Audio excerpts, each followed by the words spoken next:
दोस्तों, आज हम जिस बुक के बारे में बात करेंगे वह बुक आपकी जिंदगी बदलने की ताकत रखती है।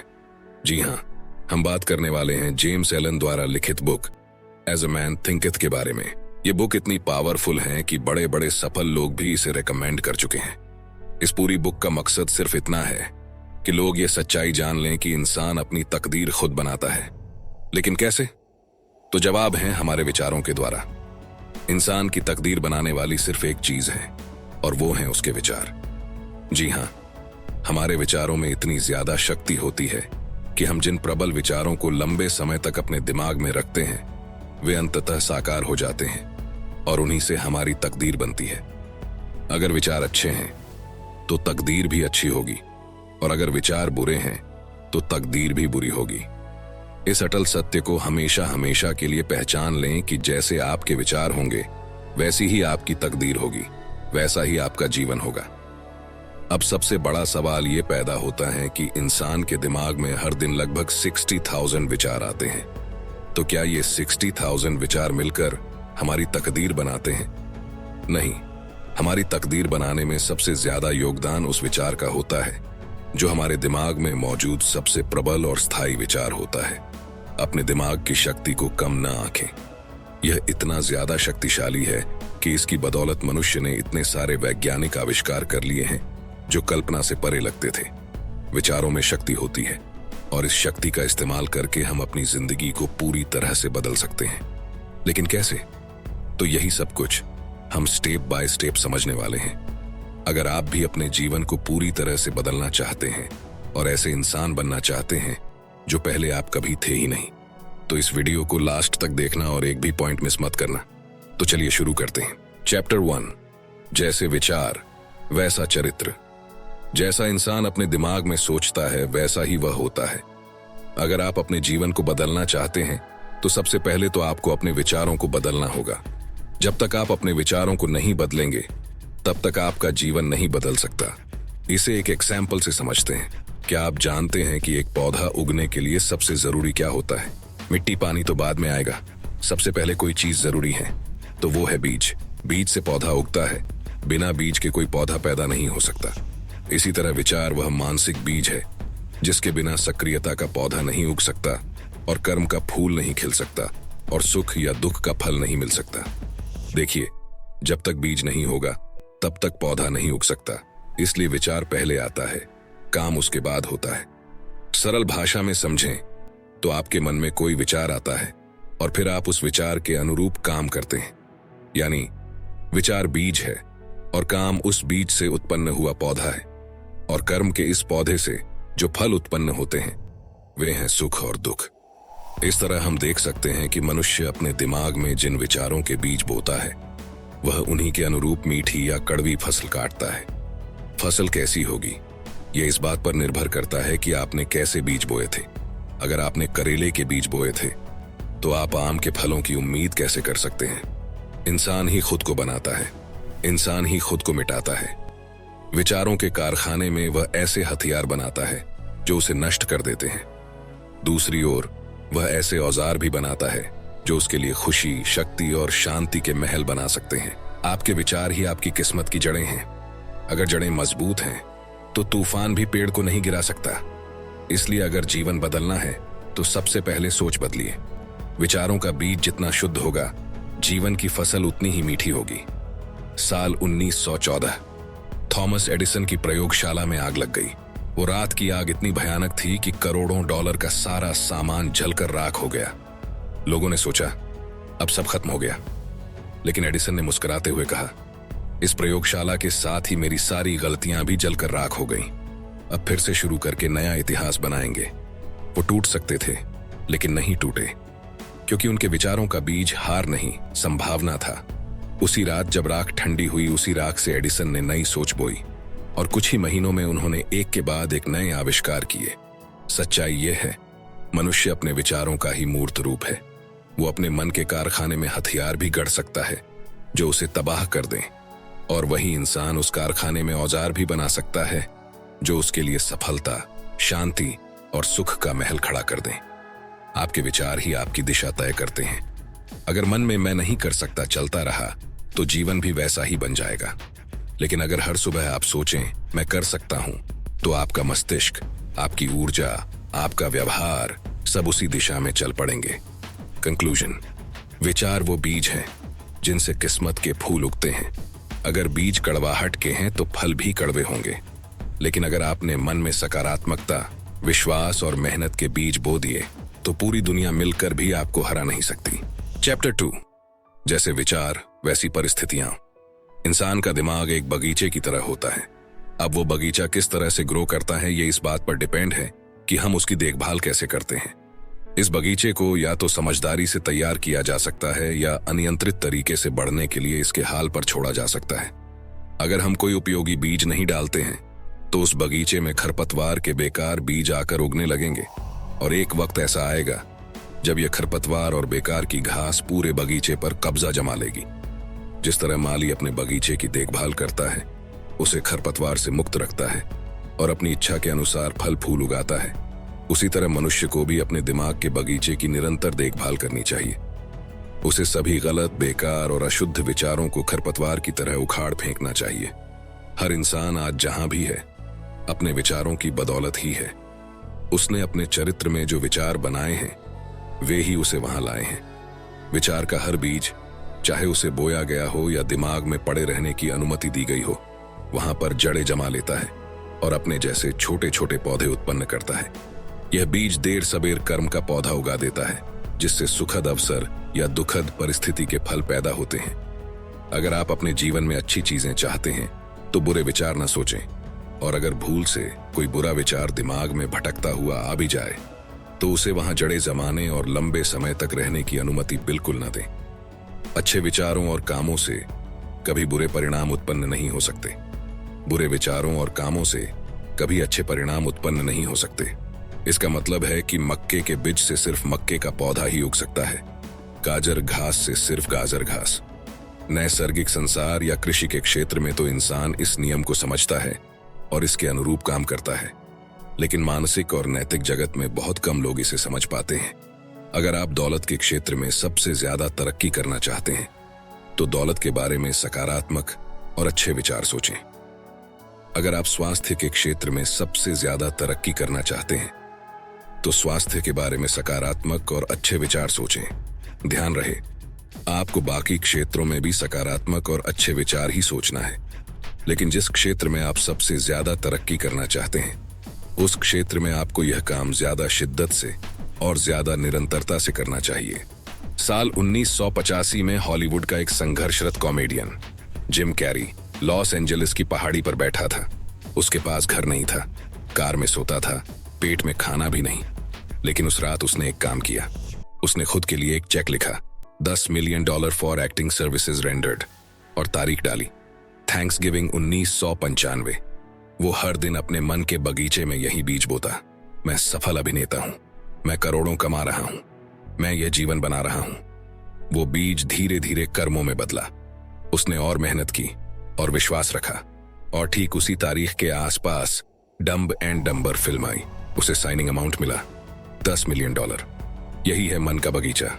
अगर आप उसमें शक और डर के बीज बो देंगे तो गरीबी और असफलता की खरपतवार उगाएगी, लेकिन अगर आप विश्वास, मेहनत और सकारात्मकता के बीज बोएंगे तो वही बीज आपकी जिंदगी को पूरी तरह बदल देंगे। कंक्लूजन, मन एक खेत है, बो तो फसल उगेगी, छोड़ दो तो खरपतवार। अच्छे विचार अच्छी परिस्थितियां बनाते हैं, बुरे विचार जीवन को कठिन बना देते हैं। वही सोचो जो पाना चाहते हो, वही महसूस करो जो बनना चाहते हो। चैप्टर 3, जैसे विचार वैसा स्वास्थ्य। आपका मस्तिष्क 1.5 किलो से कम का होता है, लेकिन यह पूरे शरीर की 25% ऊर्जा का उपयोग करता है। यह हर पल आपके शरीर को संकेत भेज रहा है कि उसे क्या करना है। आपके हर अच्छे विचार पर यह किसी अच्छे हार्मोन या रसायन को प्रवाहित करने का आदेश दे देता है, और आपके हर बुरे विचार पर यह किसी बुरे हार्मोन या रसायन को प्रवाहित करने का आदेश दे देता है।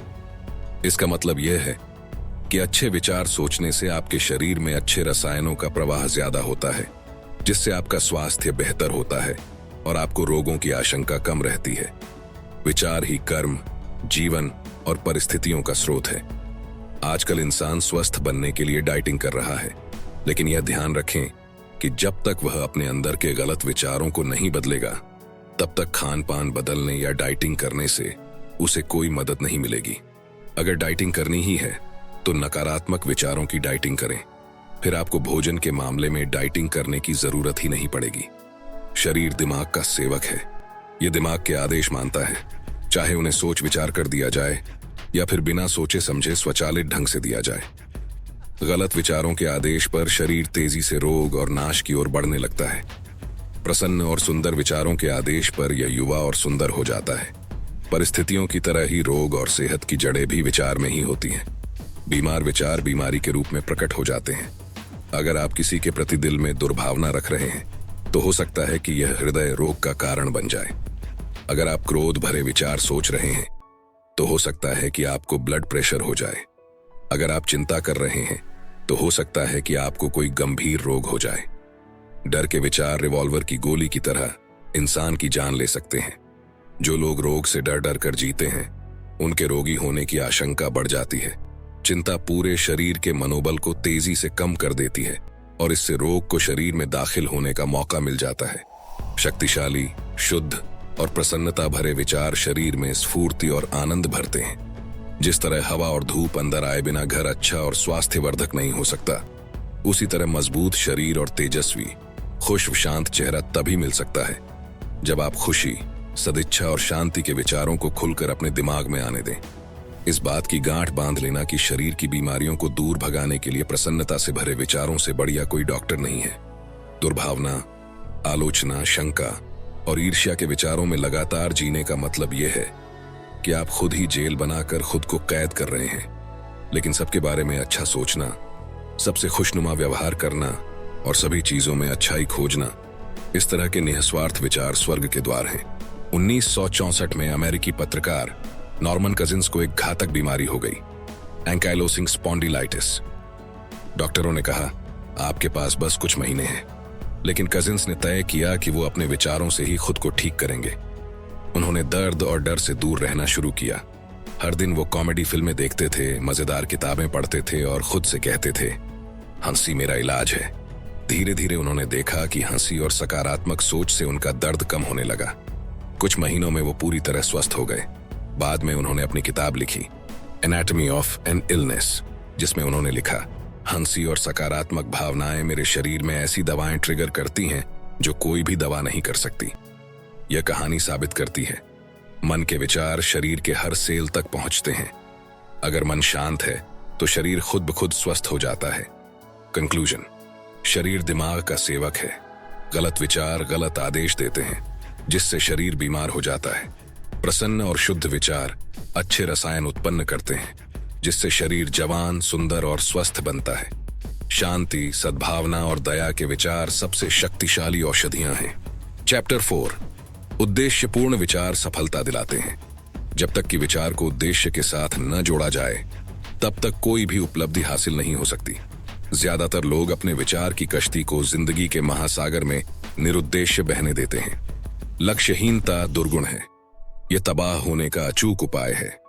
जिन लोगों के जीवन का कोई उद्देश्य नहीं होता, वे छोटी छोटी चिंताओं, डरों, कष्टों और दयनीय विचारों का आसानी से शिकार हो जाते हैं, जो सभी कमजोरी सूचक है। इंसान को अपने दिल में सही उद्देश्य या लक्ष्य रखना चाहिए और उसे हासिल करने में जुट जाना चाहिए। उसे अपने लक्ष्य को अपने सभी विचारों का केंद्र बिंदु बना लेना चाहिए। लक्ष्य को हासिल करने को अपना सर्वोच्च कर्तव्य मानना चाहिए। लक्ष्य तक पहुंचने के प्रति पूरी तरह समर्पित होना चाहिए। एक बार जब इसकी आदत पड़ जाती है तो इसकी बदौलत आप संसार में सब कुछ हासिल कर सकते हैं। जिस तरह शारीरिक दृष्टि से कमजोर व्यक्ति सही तरीके से और धैर्य से व्यायाम करके खुद को मजबूत बना सकता है, उसी तरह कमजोर विचारों वाला व्यक्ति भी सही विचारों का व्यायाम करके खुद को मजबूत बना सकता है। अगर आपने पूर्व दिशा में जाने का लक्ष्य बना लिया है तो सिर्फ पूर्व दिशा में ही आगे तक देखें, इधर उधर बिल्कुल न देखें। जिस तरह घोड़े की आंखों पर अगल बगल में पट्टी बांध दी जाती है ताकि वह इधर उधर की चीजों को देखकर विचलित न हो, बल्कि अपने सामने की दिशा में चलने पर ध्यान केंद्रित करें। लक्ष्य केंद्रित इंसान को भी अपने लक्ष्य की दिशा में प्रगति करते समय ऐसा ही करना चाहिए। शंकाओं और डर को दृढ़ता से दूर हटा दें। शंका और डर के विचारों से कभी कोई चीज हासिल नहीं की गई है और कभी की भी नहीं जा सकती। ये हमेशा असफलता की ओर ले जाते हैं। शंका और डर रहने से उद्देश्य, ऊर्जा, काम करने की शक्ति और सभी शक्तिशाली विचार थम जाते हैं। अगर आपके मन में शंका है तो इसका मतलब है कि आपको खुद पर विश्वास नहीं है। शंका और डर एकाग्रता के शत्रु हैं। वे आत्मविश्वास के शत्रु हैं। जब तक ये शत्रु आपके दिमाग में डेरा डाले रहेंगे, तब तक आप अपने लक्ष्य तक पहुंचने के लिए पूरी ताकत और एकाग्रता से प्रयास नहीं कर पाएंगे। इसलिए इन्हें अपने दिमाग से बाहर निकाल दें और आत्मविश्वास को दिमाग में बैठा लें। जैसे एक चुंबक लोहे के टुकड़ों को अपनी ओर खींचता है, वैसे ही एक स्पष्ट उद्देश्य जीवन की हर बिखरी ऊर्जा को एक दिशा में खींचता है। लक्ष्यहीन व्यक्ति छोटी छोटी बातों से डर जाता है, शंकाओं में उलझ जाता है और जीवन उसे जहां चाहे वहां ले जाता है। लेकिन उद्देश्यपूर्ण व्यक्ति हर विचार, हर कर्म और हर पल को एक ही दिशा में मोड़ देता है, अपने लक्ष्य की ओर। 1995 में एलन मस्क के पास सिर्फ एक सपना था, मानवता को मल्टीप्लैनेटरी बनाना। ना पैसा था, ना शक्ति, ना कोई गारंटी। लोगों ने मजाक उड़ाया, तुम रॉकेट बनाओगे, तुम तो एक सॉफ्टवेयर वाले आदमी हो। लेकिन उसका उद्देश्य इतना साफ था कि हर असफल लॉन्च, हर फटे रॉकेट और हर नुकसान के बाद भी वो सिर्फ एक ही दिशा में देखता रहा, मार्स। एक बार किसी ने उससे पूछा, अगर स्पेस एक्स फेल हो गया तो? उसने कामली कहा, तो मैं कोशिश करते हुए मर जाऊंगा। यह है उद्देश्यपूर्ण विचारों की शक्ति। डर और शंका को बाहर निकालकर जब इंसान सिर्फ लक्ष्य पर ध्यान देता है, तो ब्रह्मांड की हर शक्ति उसके साथ खड़ी हो जाती है। आज वही एलन मस्क, जिन्हें लोग पागल कहते थे, मानव इतिहास के सबसे बड़े इनोवेटर्स में गिने जाते हैं, क्योंकि उन्होंने अपने विचारों को एक स्पष्ट उद्देश्य से जोड़ दिया था। कंक्लूजन: विचार बिना उद्देश्य के बेमकसद हैं। लक्ष्य ही हर विचार को दिशा और शक्ति देता है। डर और शंका को निकाल फेंकिए, क्योंकि ये आत्मविश्वास के शत्रु हैं। मन में सिर्फ एक ही दिशा रखिए और उसी दिशा में चलते जाइए। चैप्टर 5: हर उपलब्धि की नींव एक ही चीज है और वो है विचार। इस बात को कभी भूलना मत कि इंसान जैसा सोचता है वैसा ही वह होता है। जैसा वह सोचता रहता है वैसा ही वह बनता रहता है। जैसे विचार होंगे वैसा ही जीवन होगा। अगर विचार उत्तम है तो जीवन भी उत्तम होगा। अगर विचार घटिया हैं तो जीवन भी घटिया होगा।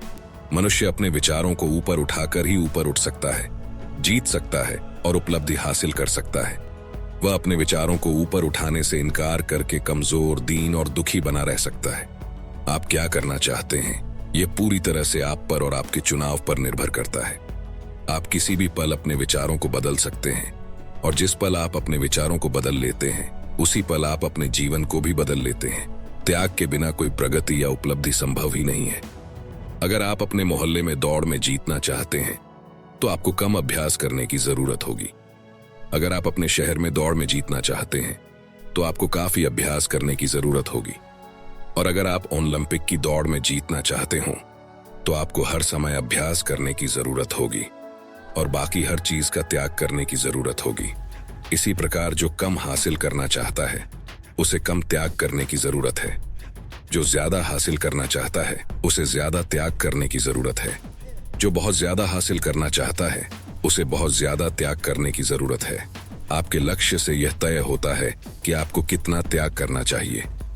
बस अपने विचारों को ऊपर उठाने और खुद को ज्यादा सद्गुणी बनाने का काम निरंतर करते चले जाएं। अगर आप सही विचार रखकर सफल हो जाते हैं तो आपका काम पूरा नहीं हुआ है। आपको पूरी तरह सतर्क रहना होगा कि कहीं गलत विचार आपके दिमाग में घुसकर डेरा न डाल दें। इसलिए समय समय पर अपने दिमाग की तलाशी लेते रहें और उस पर एक बोर्ड लगा दें, नकारात्मक विचारों का प्रवेश निषिद्ध है। सही विचारों की बदौलत हासिल जीत को कायम रखने के लिए लगातार अपने मस्तिष्क को सही विचारों से भरा रखें। नकारात्मक या बुरे विचारों के लिए जगह ही न छोड़ें।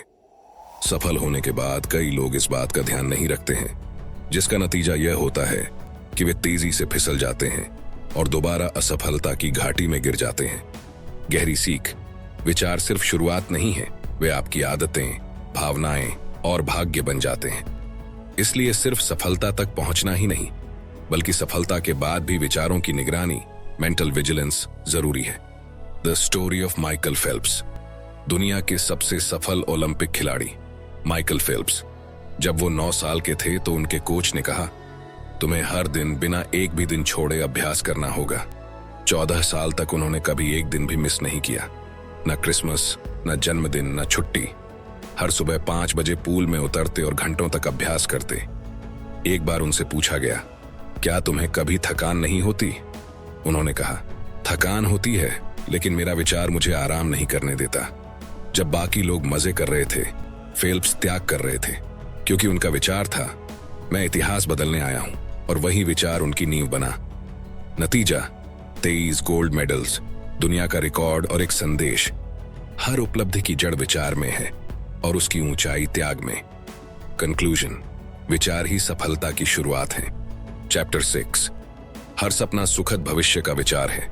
जो व्यक्ति अपने दिल में बड़ा सपना रखता है, वह एक न एक दिन उसे हासिल कर लेगा। कोलंबस ने दूसरी दुनिया खोजने का सपना संजोया था और उसने अंततः इसे खोज ही लिया। कोपरनिकस ने ज्यादा बड़े ब्रह्मांड का स्वप्न संजोया था और आखिरकार उन्होंने उसे खोज लिया। गौतम बुद्ध ने बेदाग सौंदर्य और पूर्ण शांति के आध्यात्मिक जगत का स्वप्न देखा था और वे इसमें दाखिल हो गए। अपने सपने संजोएं, अपने आदर्श सहेजें, बाइबल का नियम याद रखें, मांगें और पाएं।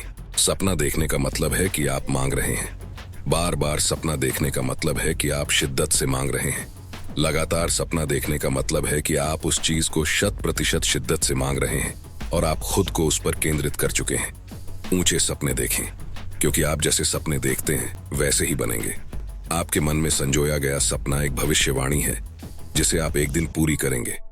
इस बात को कभी ना भूले कि हर महान उपलब्धि पहले एक सपना होती है। विशाल वृक्ष छोटे से बीज में सोया रहता है। पक्षी अंडे में इंतजार करता है। सपने वास्तविकताओं के बीज हैं, क्योंकि सपने भविष्य के वे विचार हैं जो सही समय आने पर खुद को प्रकट कर देते हैं और मूर्त रूप में साकार हो जाते हैं। आपको वही मिलेगा जिसके आप लायक होंगे, न उससे कम न उससे ज्यादा। अविचारी, अज्ञानी और आलसी लोग सिर्फ चीजों के मूर्त परिणाम को देखते हैं। वे अमूर्त कारणों पर गौर ही नहीं करते हैं, क्योंकि वे दिखाई नहीं देते हैं। इसी वजह से वे हमेशा तकदीर, किस्मत और संयोग का जिक्र करते रहते हैं। किसी आदमी को अमीर बनते देखकर वे कहते हैं, उसकी किस्मत कितनी अच्छी है। किसी को बौद्धिक योग्यता हासिल करते देखकर वे कहते हैं, उसे जन्मजात प्रतिभा मिली है। और किसी के संत जैसे चरित्र और दूसरों पर उसके प्रभाव को देखकर वे कहते हैं, संयोग ने हर मोड़ पर उसकी मदद की है। वे उन कष्टों, असफलताओं और संघर्षों को नहीं देख पाते हैं जिनके बाद ही इन लोगों को ये परिणाम मिले। उन्हें इस बात का जरा भी अंदाजा नहीं होता कि सामने वाले ने कितने त्याग किए, कितनी निरंतर कोशिश की, कितनी आस्था रखी, जिसकी बदौलत उन्होंने अजेय दिखने वाली मुश्किलों को पार करके अपने दिल के सपने को साकार किया। उन्हें तो सिर्फ रोशनी और खुशी ही नजर आती है और वे इसे किस्मत का नाम दे देते हैं। वे लंबी और कष्टकारी यात्रा को नहीं देखते हैं, सिर्फ सुखद लक्ष्य तक पहुंचने की विजय गाथा को देखते हैं। इसलिए वे इसे आसानी से खुशकिस्मती कह देते हैं। ऐसे लोग प्रक्रिया को नहीं समझते हैं, बल्कि सिर्फ परिणाम को ही देखते हैं। इसलिए वे इसे संयोग का नाम दे देते हैं। इसीलिए अगर आप इस संसार में सफल होना चाहते हैं तो अपने विचारों पर सबसे पहले और सबसे बढ़कर ध्यान दें, क्योंकि जैसे आपके विचार होंगे वैसा ही आपका जीवन होगा। सफलता के विचार सोचेंगे तो सफल होंगे, असफलता के विचार सोचेंगे तो असफल होंगे।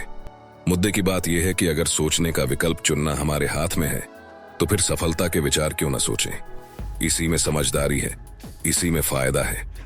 Vault Disney, the dreamer who refused to wake up. 20वीं सदी की शुरुआत में एक गरीब कलाकार वॉल्ट डिज्नी सपना देखता था, एक ऐसी जगह जहां बच्चे और बड़े दोनों साथ में हंस सकें, खुश रह सकें। जब उसने डिज्नीलैंड का विचार रखा तो सैकड़ों निवेशकों ने उसका मजाक उड़ाया। 302 बार उसे रिजेक्ट किया गया। लोग कहते, ये पागलपन है, ऐसा कभी नहीं हो सकता। लेकिन डिज्नी ने अपने सपने को कभी छोड़ा नहीं। वो कहता था, if you can dream it you can do it. वो अपने मन में हर दिन डिज्नीलैंड को देखता, महसूस करता और उस पर काम करता रहा। वो सपना इतना मजबूत था कि वो हकीकत बन गया। आज डिज्नीलैंड सिर्फ एक पार्क नहीं, यह मानव कल्पना की शक्ति का प्रतीक है।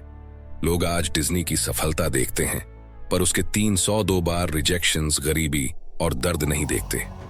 यही बात यह अध्याय सिखाता है।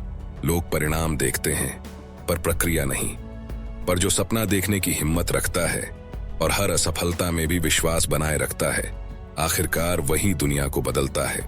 चैप्टर 7, शांत विचार, शांत जीवन। हम कितने सारे लोगों को जानते हैं जो अपने गुस्सैल स्वभाव से खुद की जिंदगी का स्वाद किरकिरा कर देते हैं, हर सुंदर और अच्छी चीज को बर्बाद कर देते हैं, अपने चारित्रिक संतुलन को तबाह कर देते हैं और खामख्वाह लोगों से दुश्मनी मोल ले लेते हैं। आत्मनियंत्रण न होने की वजह से ज्यादातर लोग अपनी जिंदगी बर्बाद कर लेते हैं और अपनी खुशी को मिटा देते हैं। आत्मनियंत्रण ही शक्ति है, सही विचार ही स्वामी बनने का उपाय है, शांति ही शक्ति है। अपने हृदय से कहें शांत हो जाओ, अपने मस्तिष्क से कहें अच्छे विचार सोचो, सही विचार सोचो, सकारात्मक विचार सोचो, नेकी के विचार सोचो। मानसिक शांति परिपक्व अनुभव की निशानी है। इंसान उसी हद तक शांत रहता है जिस हद तक वह यह मानता है कि उसका जीवन उसके विचारों का परिणाम है। वह बात का बतंगड़ नहीं बनाता, विचलित नहीं होता, चिंता नहीं करता और दुखी नहीं होता। वह हर स्थिति में संतुलित और शांत बना रहता है। शांत व्यक्ति खुद पर शासन करना सीख लेता है, इसलिए वह दूसरों के अनुरूप ढलने का तरीका जानता है और दूसरे लोग उसकी आत्मिक शक्ति के कायल होते हैं। इंसान जितना ज्यादा शांत होता है, उसकी सफलता, प्रभाव और नेकी करने की शक्ति उतनी ही ज्यादा बढ़ती है। सामान्य व्यापारी भी अगर ज्यादा आत्मनियंत्रण और शांति विकसित कर ले तो उसकी व्यापारिक समृद्धि बढ़ जाएगी, क्योंकि लोग हमेशा शांत व्यक्ति के आसपास रहना चाहते हैं। शांत व्यक्ति से सभी प्रेम करते हैं, उसका हमेशा सम्मान किया जाता है। वह तपती धूप में छायादार पेड़ जैसा होता है, वह तूफान में सहारा देने वाली चट्टान जैसा होता है। 2007 का T20 वर्ल्ड कप, भारत की युवा टीम पर दबाव था, पूरे देश की उम्मीदें टिकी थीं। आखिरी ओवर, पाकिस्तान को 13 रन चाहिए। हर खिलाड़ी घबराया हुआ था, लेकिन धोनी पूरी तरह शांत। उन्होंने गेंद सौंपी एक नए खिलाड़ी जोगिंदर शर्मा को। सारा देश दंग रह गया, इतना बड़ा मैच और आखिरी ओवर एक नए खिलाड़ी को। लेकिन धोनी के चेहरे पर एक भी शिकन नहीं थी, क्योंकि वो जानते थे गुस्से में नहीं, डर में नहीं, जीत हमेशा शांति में मिलती है। वो शांत रहे, सोचते रहे और जोगिंदर ने वही ओवर फेंका। भारत जीत गया और उसी दिन दुनिया ने देखा शांत व्यक्ति सबसे खतरनाक होता है, क्योंकि वो हर हाल में सोच सकता है। धोनी की यही शांति उनकी सबसे बड़ी ताकत बनी। हर संकट में उनका मन स्थिर रहा और यही स्थिरता उन्हें बना गई। Captain cool, he didn't shout, he didn't react, he just smiled, stayed calm and changed history। इंसान को हमेशा वैसे ही विचारों को अपने मस्तिष्क में जगह देनी चाहिए जिन्हें वह साकार करना चाहता हो। अगर आप अपने जीवन को सुखद बनाना चाहते हैं तो सुखद विचार सोचें। अगर आप अपने जीवन को समृद्ध बनाना चाहते हैं तो समृद्धि के विचार सोचें। अगर आप अपने जीवन को स्वस्थ बनाना चाहते हैं तो स्वास्थ्य के विचार सोचें। और जब आप ऐसा करेंगे तो आपको बहुत बढ़िया परिणाम मिलेंगे, क्योंकि जैसे आपके विचार होंगे वैसा ही आपका जीवन होगा। अगर आप अपने सबकॉन्शियस माइंड की अद्भुत शक्ति जानकर अपना जीवन बदलना चाहते हैं तो ये the power of subconscious mind की वीडियो आपके बहुत काम आएगी, जो अभी आपके स्क्रीन पर दिख रही हैं। इसे बिल्कुल भी मिस मत करना। इस पर क्लिक कीजिए और अभी देखिए। लेकिन एक सेकंड रुकिए, पहले लाइक, शेयर, कमेंट और सब्सक्राइब कर लीजिए। आपको अपने जीवन में आगे बढ़ने के लिए बहुत सारी शुभकामनाएं। धन्यवाद, धन्यवाद, धन्यवाद।